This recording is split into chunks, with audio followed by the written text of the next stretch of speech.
right, bring it on, guys. I guess we got to talk about the girl from Knoxville. How do you get somebody out of Knoxville? You know, that can't be easy to do. Yeah, Caden Baker is a player who Coach Snyder knew from when he was at Florida State, and had watched her a bit. And she plays for a team called Tennessee Mojo, and so yeah, she's a player who originally had planned to go to ULL, and then they had a coaching change, and she decided to open up her options, and we pursued her from there. Has she kind of been what you expected to be, or maybe even a little bit better? Okay, time out. She's standing right there. So, can you guys go inside? It feels weird talking about you when you're right there.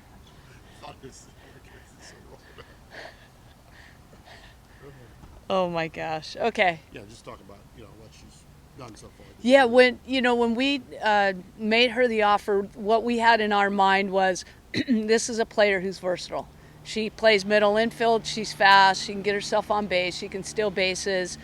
We thought she could potentially play outfield as well, and so that's what she's done. We got in a situation early in the fall where we had some injuries in the outfield. Really had a need there, and we had some middles in Rylan Wiggins and Coco Woolley, who just really took over. So it kind of was a natural progression to put Caden out there, and she's done a nice job for us.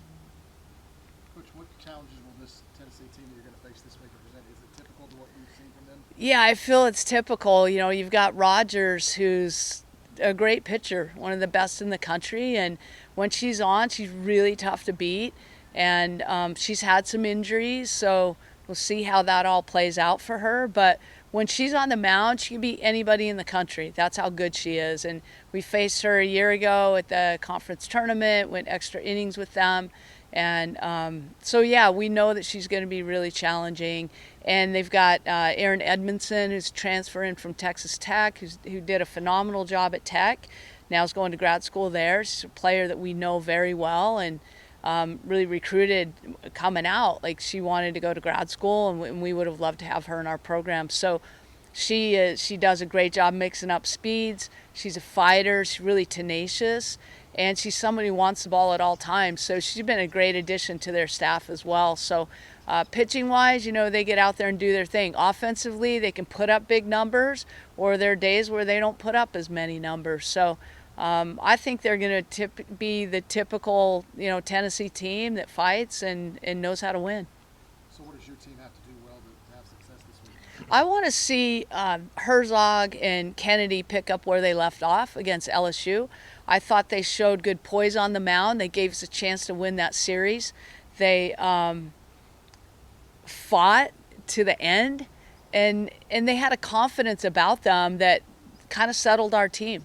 So I really want to see those two take over that role of, hey, I'm going to put the team on my back. We've got this. We've got a good pitching staff that can support, but you want to know that starter is going to go out there ready to go. And I think Herzog and Kennedy are starting to establish themselves for sure.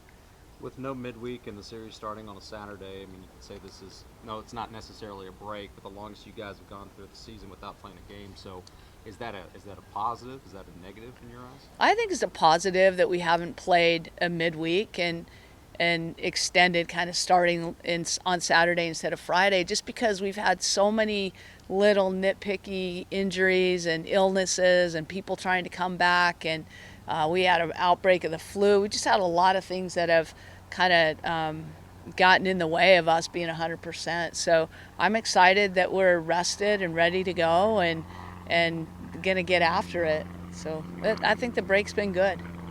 At this point in SEC play, the young players, have they progressed the way that you wanted to see them? They really have. I'm proud of our young players. We started off where we weren't the most consistent, and we would make an error, and then that would turn into 2 errors or 3 errors. And I think where we are right now, you see us establishing a lot more maturity. You see us playing the game hard and I think at a high level. So, we're not perfect, but we're playing well enough to win games, to win series.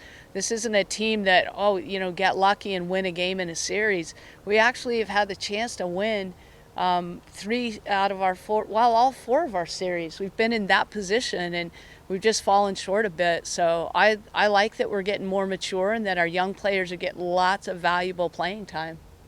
What's the key to not falling short in these series that have been so the margin is very Yeah, the margin has been so slim, and for us, I think it's a matter of, our pitching staff staying firm and having the confidence to go out there and close close games, and also our offense to be able to, keep the foot on the gas.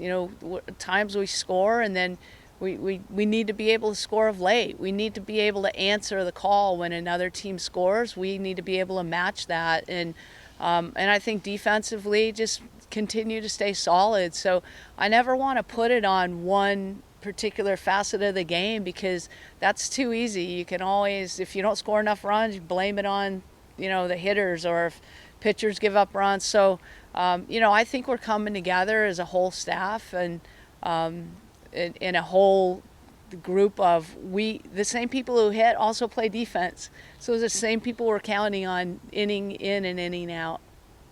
So you put a lot of pressure on teams by batting lead off. What about now on the flip side? You're going to face Malloy, and so maybe does that help you a little bit, or since that what she's just like they're mirror each other. Yeah, Malloy is so impressive, so athletic. You just look at her, and she's a specimen of an athlete, and she can hit for power, she can run, she can do it all. So, yeah, she sets the tone for their team, much like Haley Lee sets the tone for our team. So, keeping her off the bases would be huge. What's it like playing in Knoxville? Just kind of thinking back, this program has won some pretty big games there. Is that anything this team can draw from? Yeah, I think it's a fun place to play. It's their crowd gets in it. They've got a group of fans. There's about 4 or 5 of them that you never know what they're going to wear on a given day and how they're going to show up and what their theme is going to be for that day. And I think that makes it fun. And to me, it's good memories. Yeah, we've lost some tough games there, and we've also won a super regional. You win one on the road and you do it on game 3 in the fashion we did.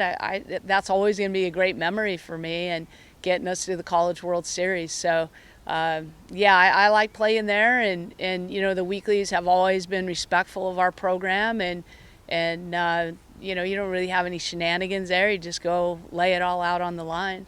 I'm excited to go back and see Chris Malvo. He's an Aggie, and he was a manager in our program for a bunch of years. I teased him like a lot longer than he should have been, and graduated from here, and just he's a loyal Aggie. He's a diehard Aggie, and I always support our Aggies, so it'll be fun to see him.